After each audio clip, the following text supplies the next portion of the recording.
What happens when Hollywood royalty walks into a talk show expecting a friendly chat, only to face a host who thinks she can tear down a beloved icon?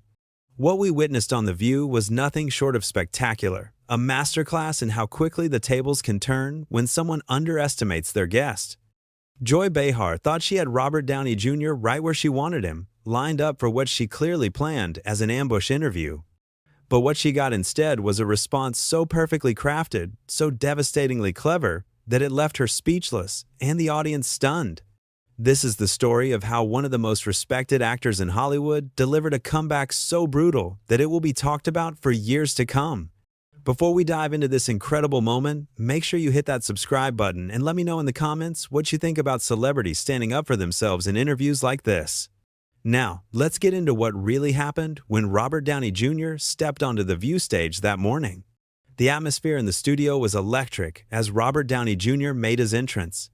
The audience erupted in applause, clearly thrilled to see Iron Man himself in person. He waved graciously, that trademark smile lighting up his face as he made his way to the guest chair. The other co-hosts, Whoopi Goldberg, Sarah Haynes, and Alyssa Farah Griffin, all seemed genuinely excited to have him there.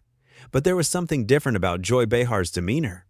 While the others were warm and welcoming, Joy sat with a slight smirk, her eyes narrowing as she watched him settle into his seat. "Well, well, well," Joy began as the applause died down. "Look who decided to grace us with his presence. Robert Downey Jr., the man who thinks he can do no wrong." The studio fell into an uncomfortable silence. This wasn't the usual friendly banter that guests expected on morning television. Robert's smile faltered slightly, but he quickly recovered, leaning back in his chair with an air of casual confidence. "Good morning, Joy," he replied smoothly, his voice carrying just a hint of curiosity about her opening. "I have to say, that's quite the warm welcome. Did I miss something? Or are we starting with the hard questions today?"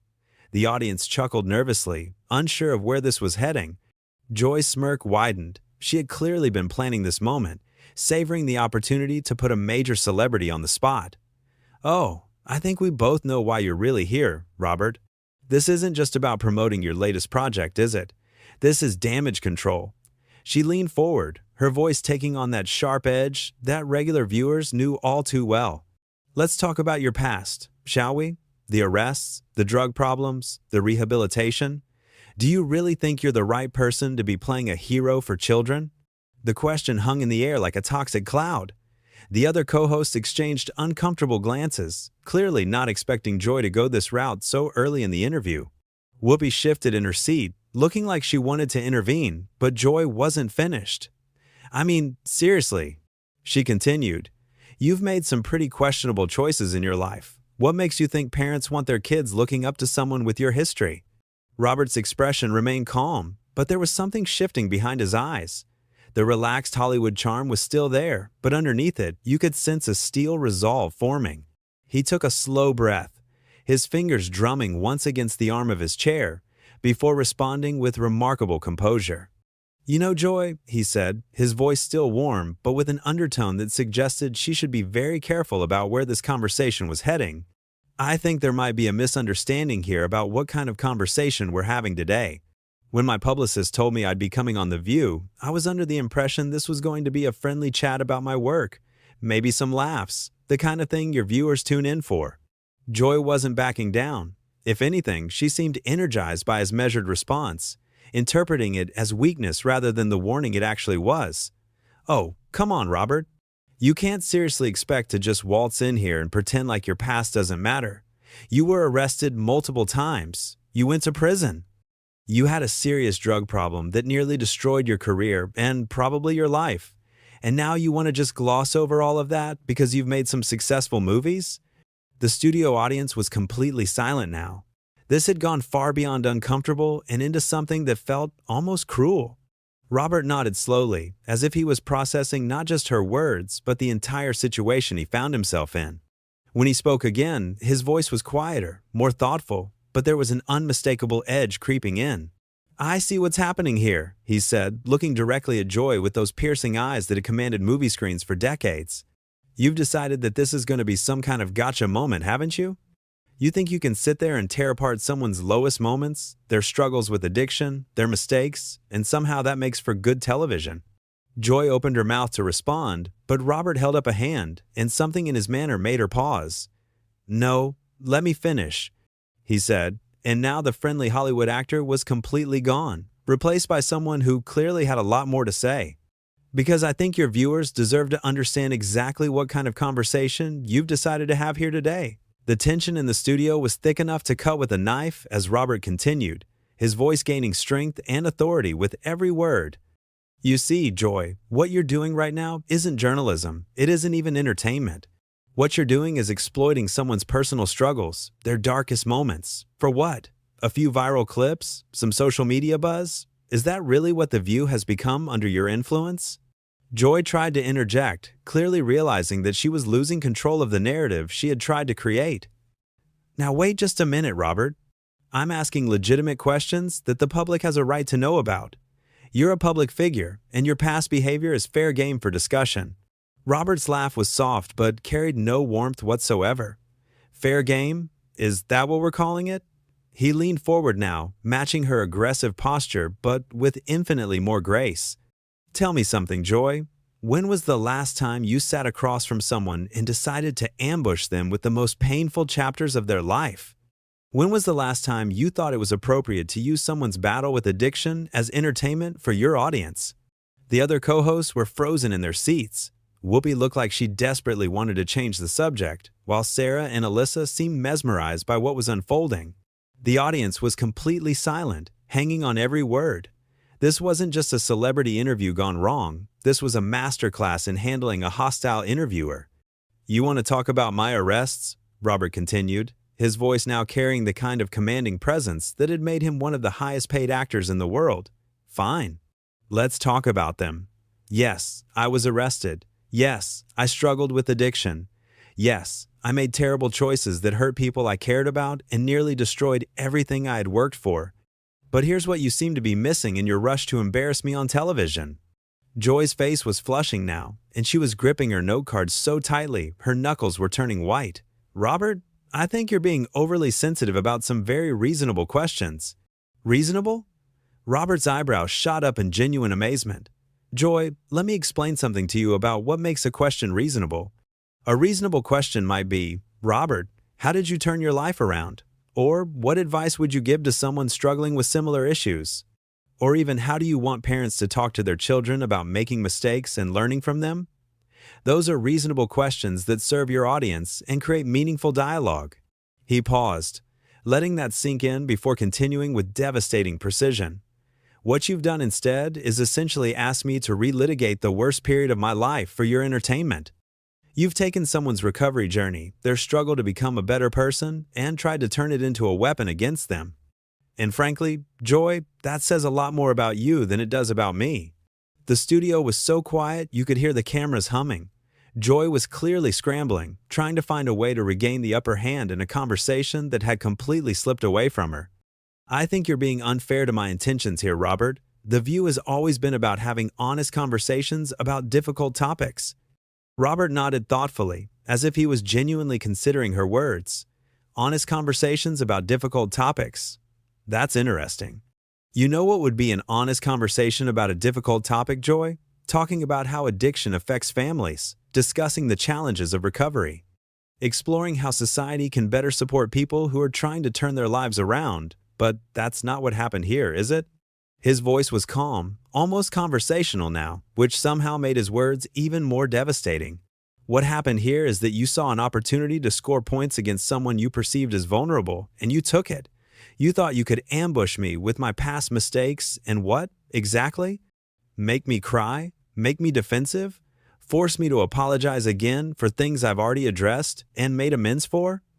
Joy was visibly uncomfortable now, shifting in her seat and looking around as if hoping one of her co-hosts would rescue her from the hole she had dug. "Robert, I really think you're mischaracterizing my approach here. I'm simply trying to have a candid discussion." "A candid discussion," Robert repeated, and now there was something almost pitying in his tone. "Joy, let me ask you something. How many other guests have you treated this way? How many other people have walked onto this stage expecting a professional interview and instead found themselves being attacked for their personal struggles? Because I have to tell you, if this is your idea of candid discussion, I think your viewers deserve better. The cameras caught every micro-expression on Joy's face as she realized she was being systematically dismantled by someone who was far more intelligent and articulate than she had anticipated. She had clearly expected him to either get defensive or to meekly accept her aggressive line of questioning. Instead, she found herself facing someone who was turning her own tactics against her with surgical precision. Furthermore, Robert continued, his voice gaining momentum, let's talk about the hypocrisy of what you're doing here. You sit on this show every day and talk about compassion, about understanding, about giving people second chances.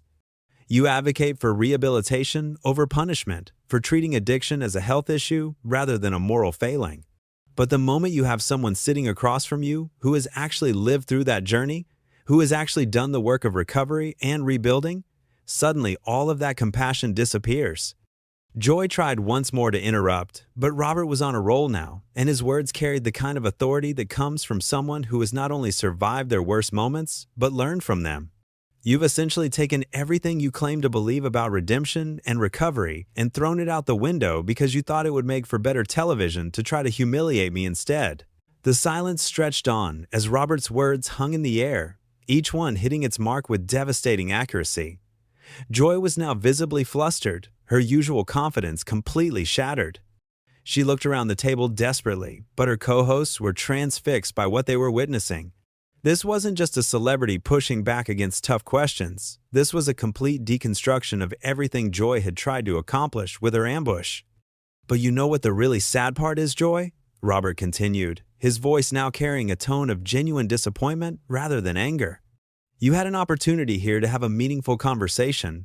You could have asked me about the work I do with various charities that help people struggling with addiction. You could have talked about the mentorship programs I support or the second chance initiatives I've been involved with. You could have explored how someone rebuilds their life after hitting rock bottom, which might actually help some of your viewers who are facing similar challenges. Joy's mouth opened and closed like a fish out of water. She was clearly trying to formulate some kind of response, some way to salvage the situation, but Robert wasn't finished with her yet. Instead, he said, leaning back in his chair with the casual confidence of someone who had just delivered a masterclass in handling hostile interviewers, you chose to try to weaponize my recovery against me? And honestly, Joy, that's not just unprofessional, it's cruel. It's the kind of approach that keeps people from seeking help, that makes them afraid to be honest about their struggles, that perpetuates the stigma around addiction and mental health. The audience was completely captivated. You could see people in the front rows leaning forward, some nodding in agreement with Robert's words. This had become something far more powerful than anyone had expected, a genuine moment of truth on live television. Joy finally managed to find her voice, though it came out smaller and less assured than anyone had ever heard from her before. Robert, I think perhaps there's been a misunderstanding about the tone I was trying to set for this interview. Robert's smile was absolutely devastating in its politeness. Oh, I don't think there's been any misunderstanding at all, Joy. I think you were perfectly clear about your intentions. You wanted to embarrass me, to make me squirm, to score points with viewers who might enjoy watching someone get taken down a peg. The problem is, you picked the wrong target and you used the wrong ammunition. He stood up then, adjusting his jacket with the kind of smooth, practiced motion that reminded everyone exactly who they were dealing with. This wasn't just Robert Downey Jr., the recovering addict. This was Robert Downey Jr., the movie star, the man who had commanded hundreds of millions of dollars at the box office, the actor who had defined an entire generation of cinema. You see, Joy, I've been where you're trying to drag me today. I've been at my lowest point. I've been broken. I've been lost. But I've also done something that apparently you haven't quite grasped yet. I've learned from those experiences. I've grown. I've become someone better than I was before. And most importantly, I've learned to recognize when someone is trying to use my past against me, and I've learned how to handle it. Joy was now visibly trembling, whether from anger or embarrassment. It was impossible to tell. Robert, I really think you're overreacting to what was intended to be a straightforward interview. Straightforward, Robert repeated, and his laugh was genuinely amused now. Joy, let me give you a piece of advice that might serve you well in future interviews. When you decide to ambush someone, when you decide to try to humiliate them on live television, you better make sure you're prepared for them to fight back. And you better make sure you're better at it than they are. The cameras captured every detail as he delivered what would become the most talked about moment of the entire interview. Because here's what I've learned in my years in this business, in my years of recovery, in my years of rebuilding my life and my reputation. The people who try to tear others down, who try to use someone's worst moments against them, who think that someone's struggles make them weak or vulnerable, those people are usually the ones who are most afraid of having their own lives examined too closely. Joy's face went completely white. The implication was clear, and everyone in the studio understood exactly what Robert was suggesting without him having to say it explicitly. So before you decide to come for someone's recovery, before you try to shame someone for their past mistakes, before you attempt to use their honesty about their struggles as a weapon against them, maybe you should ask yourself what that approach says about you as a person and as a professional. He looked directly into the main camera now, speaking not to Joy, but to the millions of viewers watching at home. To anyone out there who's struggling with addiction, who's made mistakes, who's trying to rebuild their life, don't let people like this convince you that your past defines you. Your recovery matters, your growth matters, your second chance matters, and don't ever let anyone tell you otherwise. Then he turned back to Joy with that devastating smile that had charmed audiences for decades, but now carried an edge of absolute victory. Joy, it's been absolutely enlightening talking with you today. I think your viewers have learned a lot about the kind of person you really are, underneath all the talk about compassion and understanding. Thank you for giving me the opportunity to show them the difference between someone who talks about redemption and someone who actually lives it. The studio erupted in applause, but it wasn't the polite, scripted applause of a talk show audience. This was genuine, enthusiastic clapping from people who had just witnessed something extraordinary. Joy sat frozen in her chair, completely defeated, while her co-host looked between her and Robert with expressions of shock and admiration. As Robert made his way toward the exit, he paused and looked back one more time. Oh, and Joy? Next time you want to have a candid discussion about difficult topics, you might want to make sure you're prepared for the conversation to go both ways. With that, he walked off the stage, leaving Joy Behar sitting in stunned silence, thoroughly and completely humiliated on her own show. The audience was still applauding as the cameras faded to commercial, and everyone knew they had just witnessed television history in the making. What did you think of Robert Downey Jr.'s incredible response to Joy Behar's ambush interview? Have you ever seen a celebrity handle a hostile interviewer this masterfully? Let me know in the comments below what you thought about this epic takedown, and don't forget to subscribe for more incredible moments like this one. Until next time, remember that sometimes the best comeback is simply telling the truth.